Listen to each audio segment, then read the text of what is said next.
सद्गुरू श्री ब्रह्मचैतन्य महाराज गोंदवलेकर। आजचे प्रवचन।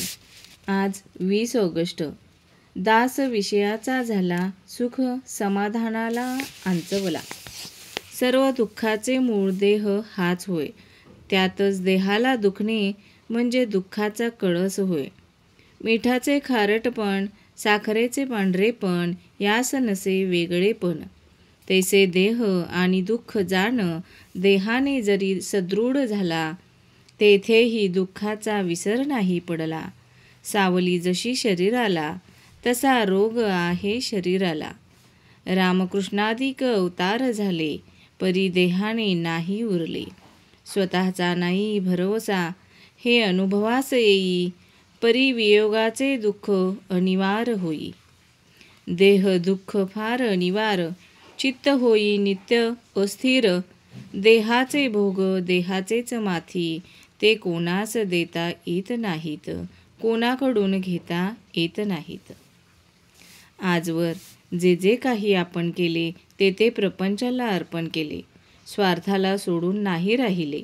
अधिकार, संतती, संपत्ती, लौकिक व्यवहार, जनप्रीती, या सर्वांचे मूळ नाही स्वार्थापुरते, अखेर दुःखालाच कारण होते। जो जो प्रयत्न केला आपण, तेच सुखाचे निधान समजून, कल्पनेने सुख मानले, हाती आले असे नाही झाले। ज्यांचे करावे बहुत भारी, थोडे चुकता उलट गुरगुरी।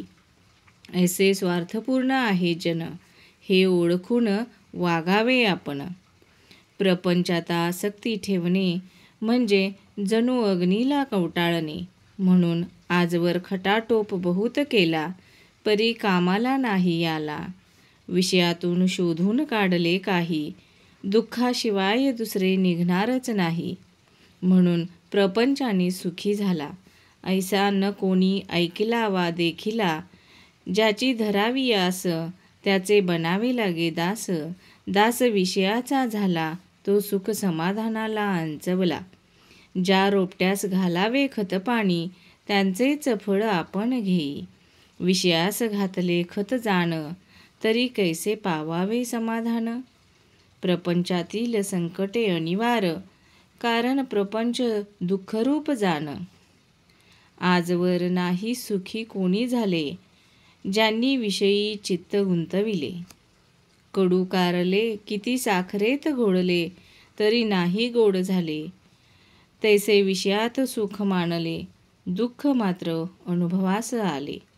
प्रपंचातील उपाधी देत असे सुखदुःखाची प्राप्ती, संतती, संपत्ती, वैभवाची प्राप्ती, जगातील मानसन्मानाची गती, आधुनिक विद्येची संगती, न येईल समाधानाप्रती। प्रपंचातील सुखदुःखाची जोडी, आपणाला कधी न सोडी। नामातच जो राहिला, नामापरता आठव नाही ज्याला। परमार्था तारतो त्याला, हाच पुराणीचा दाखला। नका करू आटाआटी, राम ठेवावा कंठी। नका करू आटाआटी, राम ठेवावा कंठी। आजचे वाचन जर कोणाला आवडले असेल तर त्यांनी प्लीज लाईक, शेअर आणि सबस्क्राईब करावे। धन्यवाद।